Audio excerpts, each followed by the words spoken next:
I know that I expressed the great happiness and thanksgiving of all of us that Colonel Glenn has completed his trip, and I know that this is particularly felt by Mrs. Glenn and his two children. A few days ago, Colonel Glenn came to the White House and visited me, and he was, as are the other astronauts, the kind of American of whom we are most proud. Some years ago, as a Marine pilot, he raced the sun across this country and lost. And today, he won. I also want to say a word for all those who participated with Colonel Glenn at Canaveral. They faced many disappointments and delays. The burdens upon them were great, but they kept their heads and they made a judgment. And I think their judgment's been vindicated. We have a long way to go in the space race. We started late, but this is the new ocean, and I believe the United States must sail on it and be in a position second to none. Some months ago, I said that I hoped that every American would serve his country. Today, Colonel Glenn served his, and we all express our thanks to him. That was the President of the United States, John F. Kennedy, speaking to the press from the lawn of the White House just after astronaut John Glenn completed his historic orbital flight on February 20th, 1962. We're speaking to you from the CBS News mobile headquarters at Cape Canaveral. The hour is 7 a.m. Eastern Standard Time, February 20th, 1962. And the moment may be almost at hand for this country's first attempt to put a man into orbit around the Earth. Astronaut John Glenn is in his Mercury spacecraft atop the Atlas booster, waiting for that moment. He's been there now for 57 minutes. The weather here at the Cape, muggy, warm, with a thickening cloud cover. The sun rose 5 minutes ago, but we haven't been able to see it yet through the clouds. However, it does appear to us that the clouds are burning off over the Atlantic to the east. As our CBS News coverage continues, we'll be getting reports from many points on all aspects of this vast and complex operation. We'll be getting reports from Roadblock 17, not far from Pad 14, where the Atlas will be launched. From the forward medical area, in case of an odd pad or a Cape area abort. From the Forrestal, from the Antietam and the Randolph, the three carriers in the main recovery areas. From the press site, near our mobile headquarters. But right now, we're going to hear from Lieutenant Colonel John Shorty Powers, who is the Project Mercury spokesman and whose voice we'll be hearing frequently in the hours to come as the launch continues here at Cape Canaveral. We're going to hear now from Colonel Powers. This is Mercury Control. The MA-6 launch attempt is now in the final countdown. Astronaut John Glenn is in the cockpit of the Friendship 7 spacecraft. We've had some holds here this morning. Part of the holds were caused by problems in the Atlas guidance system. Those problems required replacement of the transponder in that guidance system. We also encountered some difficulty with the respiration rate measuring device on astronaut Glenn's helmet. That device has also been replaced. As of this time, all systems in the Mercury Atlas 6 are in a go condition. We are maintaining a close watch on the weather here at Cape Canaveral. The overcast outside appears to be thickening. John Glenn seems to be in good spirits this morning, and if the weather will just stay with us, we'll proceed with the countdown and with our launch attempt. This is Mercury Control. As we look out from our window here in the CBS News trailer, about 8,200 feet west of the Atlantic Ocean, we look to the northeast, and there stands the Atlas on Pad 14, surrounded by the dark red gantry, and atop it, the 16-foot tall Mercury spacecraft, the Friendship 7, that name given to it by Colonel Glenn. And atop the spacecraft, the 16-foot escape tower, which will pull the spacecraft away from the Atlas booster if anything goes wrong, if an abort is necessary early in the flight, or perhaps even on Pad 14. But everybody hopes that that will not happen, obviously. All systems now are reported go. Up to now, the only problem has concerned the weather. High and intermediate cloud cover early today over Cape Canaveral, and that would, of course, interfere with optical observation of the launch attempt. But the clouds are burning off rapidly. The sun is now shining brightly, and it's increasingly warm here at the Cape. It's warm and muggy. And downrange, all weather is reported excellent in all three main recovery areas. So right now, it appears to us that there will be a launch this morning of John Glenn into orbit. We heard a few minutes ago from one of the many CBS News correspondents who are standing by here at the Cape and in other important areas to bring us all aspects of this history-making mission. And one of them is here right now. He's Chuck Von Fremd, Charles Von Fremd, who was reporting a while ago from the press site, and he's now come into our trailer here at CBS News headquarters at Cape Canaveral. And Chuck, I wonder how you feel right now. How do you think the outlook is for a launching this morning? As you probably know, I've been coming down here since 1957. I've probably covered 50 or 60 or 70 launches. It's amazing how every launch is unique in itself, and yet every single time you get that feeling in your stomach as we get far down in the count. And I've got that same feeling now. Well, I imagine there are a lot of other people who feel exactly the same way, Chuck. I know I do. The tension here has been building up steadily. It started slowly, but as dawn broke over the Cape behind that bank of clouds, I think we could all feel that the emotional excitement was indeed building up. I've just returned from the press site. It's been interesting to watch the reactions of the newsmen on the scene. Back 3 or 4 or 5 hours ago, they were mostly joking, drinking coffee, taking it easy. But now, as the count gets further down, why, you can see the tension written on their faces. They just sort of pace around. They're not doing too much talking right now. They just keep staring out there at pad 14. Well, of course, we've all had to do a lot of talking and a lot of waiting in the last month or so. You probably remember just as well as I do that dismal morning of January 27th when we got to T-minus 20 minutes, and then it had to be scrubbed because of bad weather. But I do think, if you recall that morning, Dallas, the feeling was very much different than it is at this moment. There was a heavy cloud bank at about 7,000 feet altitude. It didn't look good, and somehow there wasn't the feeling of go that morning. I think right now the feeling definitely is that John Glenn stands an excellent chance. Charles, you notice that the smoke fumes from the vent high in the Atlas booster are now coming out hot and heavy, which indicates that the process of loxing the booster, is going ahead full speed. That, of course, is a very favorable sign, isn't it? It certainly is. By this time, there are very few men left around the complex at pad 14. Most of them have been removed to a nearby roadblock for safety's sake. That liquid oxygen, of course, is highly explosive, and every single moment that they are loxing out there on the pad is a dangerous moment. Of course, they take every possible precaution, and they have never lost a man's life, interestingly enough, here at Cape Canaveral on the pad. And, of course, they do take extreme precautions. Right now, I imagine the order has gone out for all personnel who are not absolutely vital to leave the pad area and go into the blockhouse unless they have to go even farther back. Inside the blockhouse, I don't know if you've been inside for one of these shoots, Chuck, but I'm told, I haven't been in myself, that the atmosphere right now is extremely tense as they go through the final half hour or so of the countdown. As you say, the blockhouse doors, those heavy steel doors, are closed tight. Right about now, a klaxon should have sounded an alarm. The smoking lamp is out. The ventilation blowers are shut down. And the technical crew, the General Dynamics Astronautics crew, which is concerned with actually getting the booster off the pad, is going through its last tense moments. I think one thing our listeners might be looking for as we get very close to launch time, they have a very interesting procedure in the Atlas blockhouse. Everybody in there, of course, is very tense, and they've been working for hours and hours, almost around the clock. The countdown started yesterday, actually, in the first half of the split countdown. So, mostly for psychological reasons, they have what they call a status check, and the countdown officer, in a voice command, calls out pressurization, and a voice comes back, go. Locks tanking, and a voice comes back, go. Water systems, range operations, mercury capsule, all pre-start panel lights are correct, ready light on, and so forth. This takes about a minute, and at that point, you are liable to hear Shorty Powers say, we are at 3 minutes, 30 seconds, and holding. And don't be misled at that point by thinking that they really have a problem. It's probably just because they are checking out all of these various systems. This is a momentary hold. I remember we were watching a missile launch a couple of weeks ago, and they held it, I believe, T-minus 4 seconds. That's right. And then they went right ahead after a minute or so. We're going to hear now from Colonel Powers at Mercury Control. This is Mercury Control. The MA6 launch countdown is T-minus 1 minute and counting.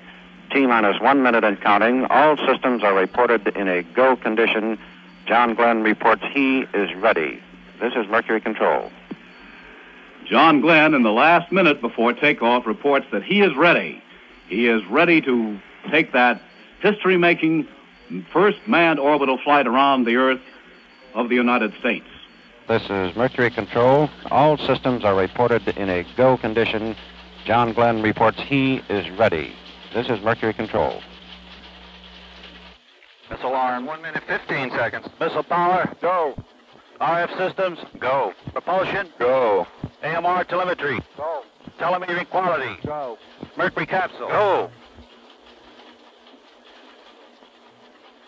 Minus 60 seconds. Helium to internal. Orbital arm. Minus 55. Minus 50. Minus 45. Minus 40. Status check, pressurization. Go. Locks tanking. Have a blinking high level light. You are go. Water systems. Go. Range operations. Clear to launch. Mercury capsule. Go. All pre-start panel lights are correct. The ready light is on. Eject Mercury umbilical. Oil evacuate. Mercury umbilical clear. Mercury evacuate. Lights on. All recorders to fast. T-minus 18 seconds and counting. Engine start. May the wee ones be with you, Thomas. Good Lord, ride all the way. Amen. T-minus 10 seconds and counting. 8, 7, 6, 5, 4, 3, 2, 1, 0. Ignition. Liftoff. Liftoff. Rapidly goes into the air with increasing speed. There it goes. You can almost, I don't know whether you can hear me, but I'm still talking. Off it goes, straight up into the air over the Atlantic. Roger, the clock is operating. We're underway. Roger, reading you loud and clear. Roger, we're programming it roll okay. A little bumpy along about here. Roger. Stand by for 20 seconds. Roger. 3, 2, 1, mark. Roger, backup clock is started. Fuel 102, 101, oxygen 78, 100, amps 27. Roger, loud and clear. Flight path is good. 6-9. Roger, check's okay. Mine was 70 on your mark. There's some vibration area coming up here now. Roger, reading you loud and clear, John. It's coming into IQ a little bit. That little contrail went by the window or something there. Roger. Fuel 102, 101, oxygen 78 to 101, amps 24, still okay. We're smoothing out some now, getting out of the vibration area. Roger, you're through max Q. Flight path is very good. Pitch 4-3. Getting out real fine. Cabin pressure coming down 5-7. Okay, flight very smooth now. Roger, flight path is good. Cabin pressure is holding at 6-1. Okay. Roger, cabin pressure holding at 6-1. Roger, I've had some oscillations, but they seem to be damped.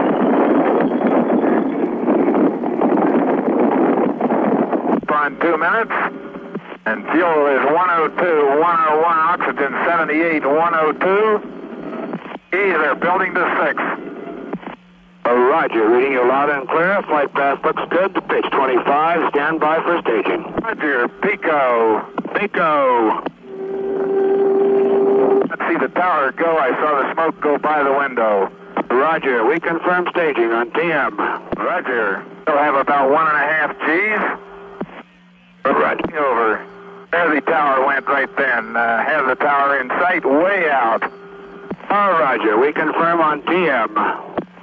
Edison Tower is green. 1.5 Gs. Roger, 7 still reading you loud and clear. Flight path looks good. Auto retro jettison is off. Emergency retro jettison fuse switch off. Or retro jettison fuse switch off. DF2 normal. Flight path looks good. Steering is good. Roger, understand everything looks good. He's starting to build again a little bit. Roger, Bermuda, stand by. This is Friendship 7, fuel 103, 101, oxygen 78, 100. All voltages above 25, amps 26. Roger, still reading you loud and clear. Flight path is very good. Pitch -3. Roger. This is Dallas Townsend reporting at Cape Canaveral. Colonel John Glenn has been in orbit now for about 2.5 hours. He is well into his second orbit. In fact, he is more than past the halfway point. And he's going out now over the Pacific. And as we said a moment ago, the decision will be made toward the end of that Pacific traversal whether to continue into a third orbit or to bring him back at the end of 2 orbits. This is Mercury Control. We have a transmission as he passed over Australia. That tape recording is ready to be played at this time. Stand by for the recording. This is Mercury Control. So this is Friendship 7, reading you loud and clear. Help me. Roger, Friendship 7. We shake out, Carl. Help me, over. Roger, how you doing, Cordo? We're doing real fine up here. Everything is going very well, over. Very good, John. You sound good. Roger, shortly you may observe some lights down there. You want to take a check on them out to your right, over? Roger, I'm all set to see if I can't get them in sight. That was sure a short day. Say again, Friendship 7? That was about the shortest day I've ever run into. Time passes rapidly. Yes, sir. Roger, I do have a lights in sight on the ground, over. Roger, I understand you. Just off to your right there? That's affirmative. Just to my right, I can see a big pattern of lights, apparently right on the coast. I can see the outline of the town and a very bright light just to the south of it. Roger, that is Perth and Rockingham, you're saying that. Roger, the lights show up very well. And thank everybody for turning them on, please. Roger, sure will, John. I'm controlling manually at present time. Landing bag switches off. Sequence panel is all normal except for that. The control fuel is 6082. Attitudes at present time on manual control are roll 5 right to yaw 15 right. Pitch 3-4 in orbit attitude. My time for launch is 2 plus 3-3 plus 6-0 mark. Correction, that would be 2 plus 3-4 on that mark. Roger. Roger, cabin pressure is 5-5 and holding. Cabin air is 9-5. The cabin excess water light is still on. Turning it down a little bit more yet. We're going to cut away from that recording of Colonel Glenn talking with the ground because a critical decision is now coming up. The decision will be whether or not to continue the flight for a third orbit. So we're going to switch now for the voice of Colonel Powers at Mercury Control, and Colonel Powers, we understand, is ready to give us that decision now. This is Mercury Control. Our tracking station, located at Point Arguello, California, made contact with the spacecraft at 12:46 p.m. Eastern Standard Time. Astronaut John Glenn is in voice contact with astronaut Wally M. Schirra, the Capcom at the Point Arguello station. Their voice broadcasts are being relayed to the Mercury Control Center on a remote basis. Both voices are coming in loud and clear, and we have made the decision at this time to go for the third orbit. As we proceeded around from Australia toward Hawaii, we detected an indication of a problem with the heat shield deployment switch. A check was made over Hawaii, which confirmed that the system was operating properly and that the signal apparently was erroneous. He is also completing now his retro-firing checklist. And this is a process by which he makes sure that all of his onboard equipment is secured, that he has checked out his attitude control system, that he is in good condition and preparing to fire those retro rockets to begin that long landing flight toward the Atlantic. 10, 9, 8, 7, 6, 5, 4, 3, 2, 1. Mark so far. Roger. Retros are firing. Oh, Roger, baby. DC contact at 09. Feels like I'm going back toward Hawaii. Don't do that. You want to go on the East Coast. Retro light is green. Roger, we got all 3 here. I'll tell you, there's no doubt about it when the retros fire. This is Texas Capcom Correction 7. We we are recommending that you leave the retro package on through the entire re-entry. This means that you will have to override the 05G switch, which is expected to occur at 044353. This also means that you will have to manually retract the scope. Do you read? This is Friendship 7. What is the reason for this? Do you have any reason? Over? Not at this time. This is the judgment of Cape Flight. We are recommending that the retro package not, I say again, not be jettisoned. Roger, understand. I will have to make a manual 05G entry when it occurs and bring the scope in manually. 7, this is Cape. The weather in the recovery area is excellent. 3-foot waves, only 1/10 cloud coverage, 10 miles visibility. Roger, Friendship 7. Friendship 7, this is Cape. Do you read? 7, this is Cape. Do you read? Over. Friendship 7, this is Cape. Do you read? Over. Friendship 7, this is Cape. How do you read? Over. Loud and clear. How many? All right, you're reading you loud and clear. How you doing? Pretty good. Roger, your impact point is within 1 mile of the uprange destroyer. 7, this is Cape. What's your general condition? You doing pretty well? My condition is good, but that was a real fireball, boy. I had great chunks of that retro pack breaking off all the way through. Very good. It did break off. Is that correct? The altimeter off the pack indicated 80,000. This is Mercury Control. The spacecraft Friendship 7 is on the deck.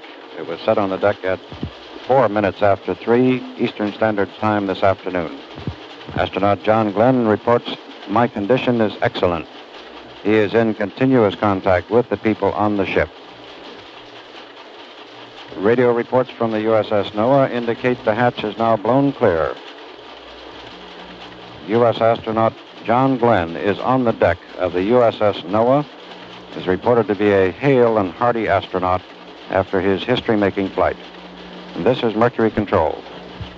We couldn't say definitely, but we would imagine that normal life in the United States was considerably other than normal today while John Glenn was speeding around the world.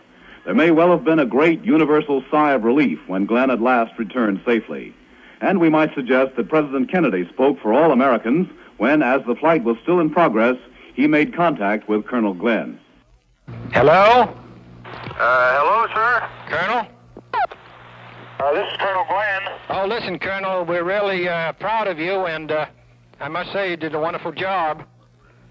Thanks, Mr. President. Well, we're glad you get down in very good shape. I was just watching your father and mother on television, and they seemed very happy. Well, it was a wonderful trip. It's almost unbelievable to think back on it right now, but it was really tremendous.